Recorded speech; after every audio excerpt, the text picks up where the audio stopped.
My name is Tiffany. Before getting married, I worked full-time. But the truth is that the company had terrible working conditions.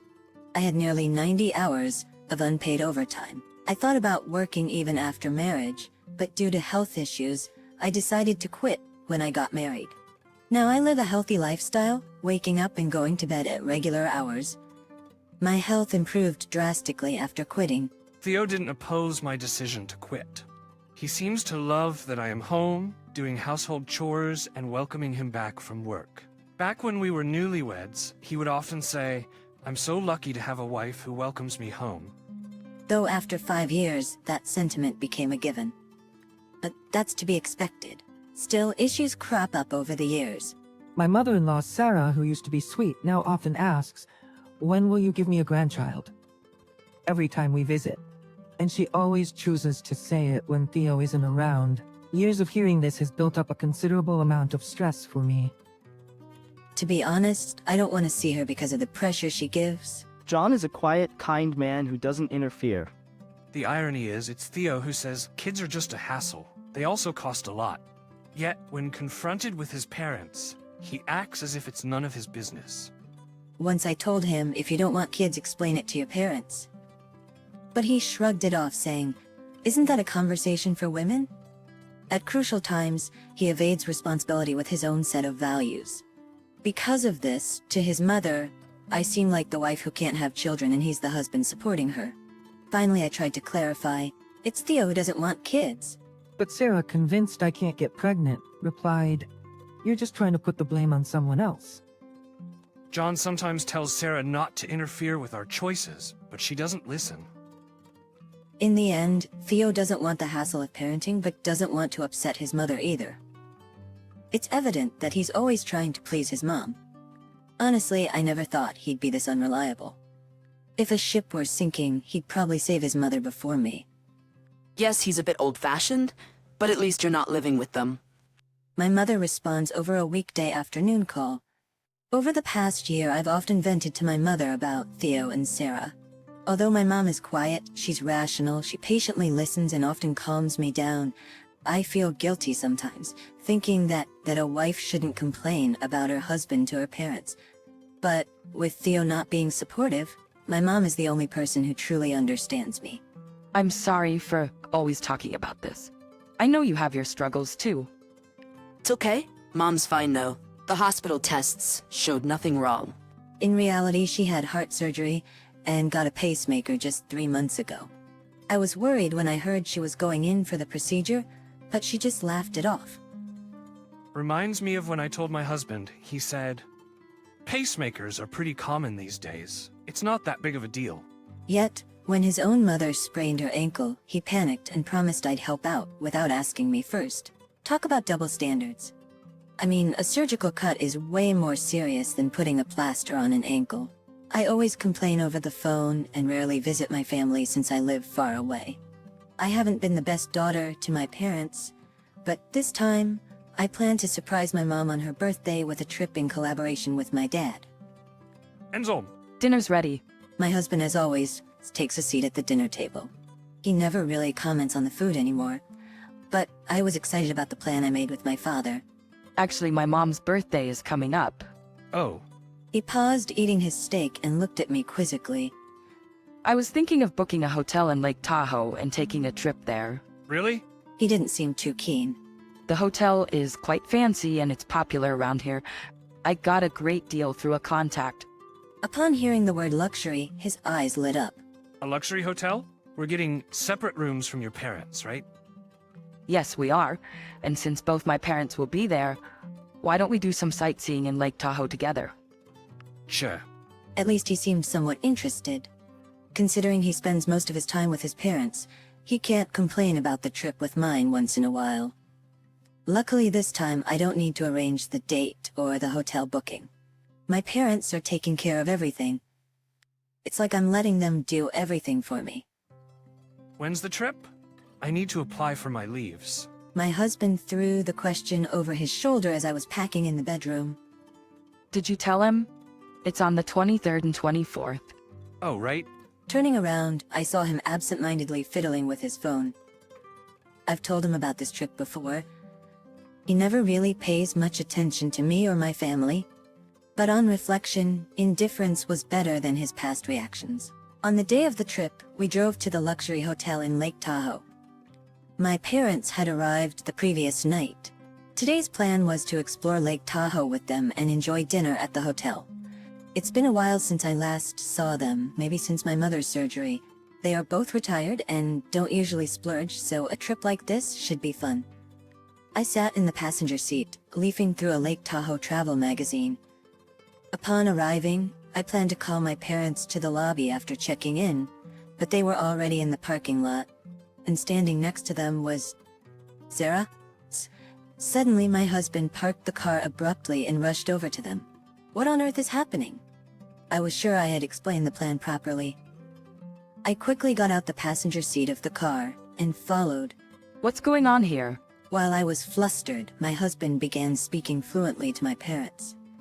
You knew of a great hotel, didn't you? We plan to enjoy it with my parents from tomorrow. You've already paid for the stay, right? My parents were stunned. Of course they would be. This was completely unplanned, but My mother-in-law, as brazen as ever, said, "You sure know some good hotels. Take care of it for us, okay? And next time, let's go to Alaska." what are you saying? On the other hand, my father-in-law, seemingly as clueless about the situation as we were, asked my husband, "Didn't you invite us on this trip? You said you'd cover the costs." Hearing that, I could feel the blood rush to my head. Wait a minute. This hotel was arranged by my parents. Why would you just invite yours? Now my mother-in-law chimed in. What's the big deal? You can't hog such a nice hotel for yourself. You should care more about your husband's parents. I wanted to treat my parents to a luxury trip because I rarely get to see them.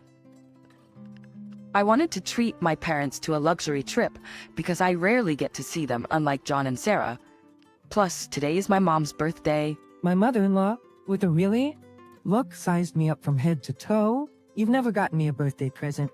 Such blatant favoritism. I raised my voice in disbelief. You did send Sarah her favorite flowers recently, didn't you? That was from your son. Stop taking credit for other people's gestures. I looked at my husband, who was avoiding my gaze. He never showed any interest in giving gifts. Since our marriage, I've been the one choosing and giving gifts. So you kept silent about the gift for Sarah? Looking into my husband's eyes, he said something unthinkable. Look, I'm using your money to buy them. It's the same as if I picked and bought them myself. He seemed genuinely annoyed. Generally, after marriage, my parents should be the priority. Send your parents home. What? That's right. From now on, it's quality time for our son and us. My mother-in-law interjected without missing a beat. I was deeply hurt. I never imagined he felt this way. Where did the kind man I married disappear to? Then a robust man in a suit approached us quickly. Is there a problem? Before he could finish, my mother-in-law began speaking at lightning speed. We want these people gone. We'll use their remaining nights. I'm sorry, but we can't do that. Why not? They have already paid, and we have them booked until the day after tomorrow. In her fury, she pointed at me. She is my son's wife. What belongs to my son's wife and her parents is practically ours. My husband just nodded. Seeing that scene, all my pent-up feelings felt like they exploded. The man apologized and said they couldn't do that, but she replied, First of all, you are letting such poor-looking people stay here. Ruin the hotel's reputation? My husband started blaming me along. I decided to approach my husband's back and tell him the truth. You know, this place is my father's family home. My husband and mother-in-law stared at me with wide eyes. The man in the suit is my father's younger brother, which means he is my uncle. My uncle started speaking in a firm yet humble voice. My uncle started speaking in a firm yet humble tone. My brother and I have a big age difference. Back then, our parents were busy with their hotel business. He took care of me like a parent. Everything I have now is because of him. Hearing this, my father became emotional and whispered, When I heard you were staying here, I was truly happy, thinking I could finally repay his kindness. But you, thinking you could stay for free just because it's your son's wife's family. Oh, I could hear my mother-in-law's groaning. We have rooms available ranging from $450 to $1,800 per night. Please proceed to the front desk if you are interested. Stunned by the price, my husband and his mother were flustered.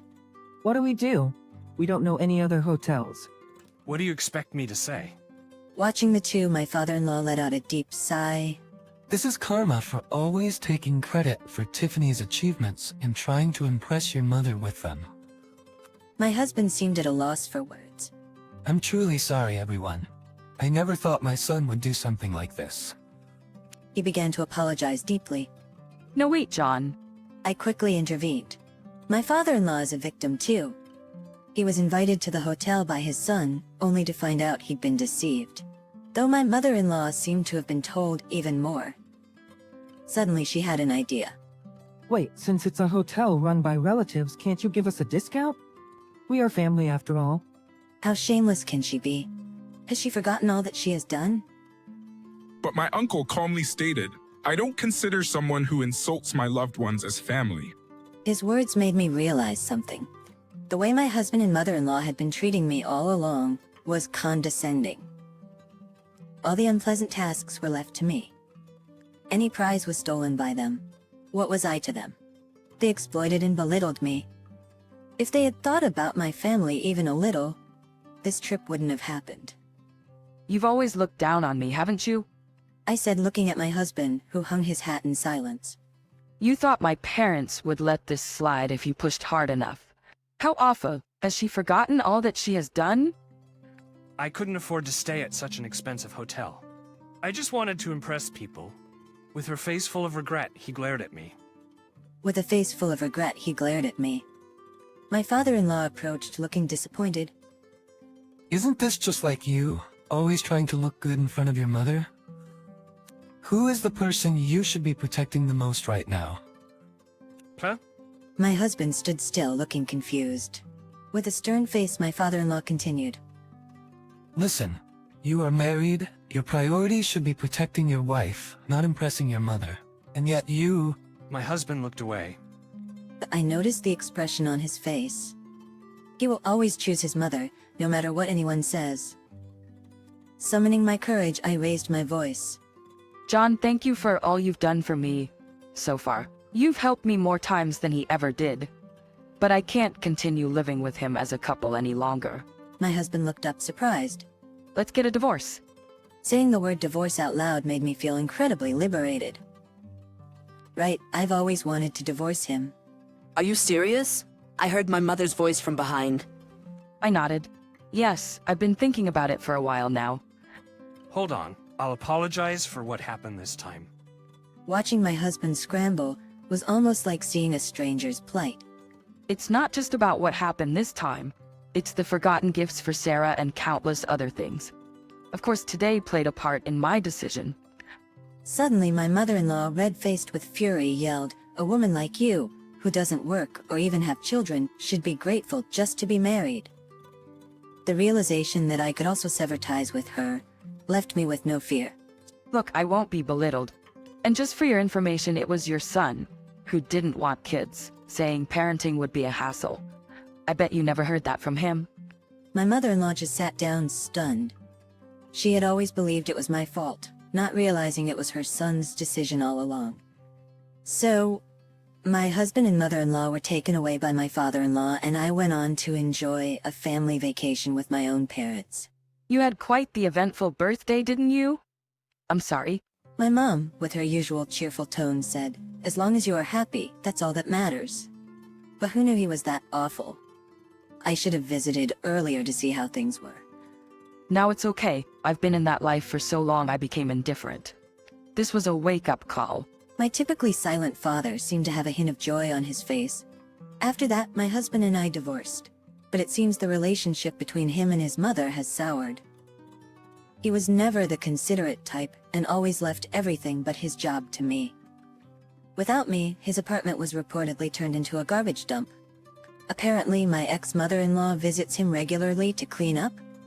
However, she is nearing her breaking point, often fighting with the son she used to adore. Once their argument got so heated, the police were called. My ex-father-in-law claims she brought this upon herself by spoiling their son, Interestingly, on the day of the hotel incident, a neighborhood association president, whom my ex-mother-in-law was close with, was vacationing there too. He saw all her unreasonable antics. As a result, she's lost all respect in their community, labeled as the mother of the husband who bullied his wife into divorce. As for me, I found a job at my uncle's hotel. Searching for a job post-divorce, he offered me a position, keeping the fact that I'm the owner's relative a secret. I'm now learning from more experienced staff members. The hotel job requires meticulous attention, and while there are tasks I haven't mastered yet, and times I've been corrected, it's a far cry from the unappreciated housework I did before. Every effort here gets its due recognition.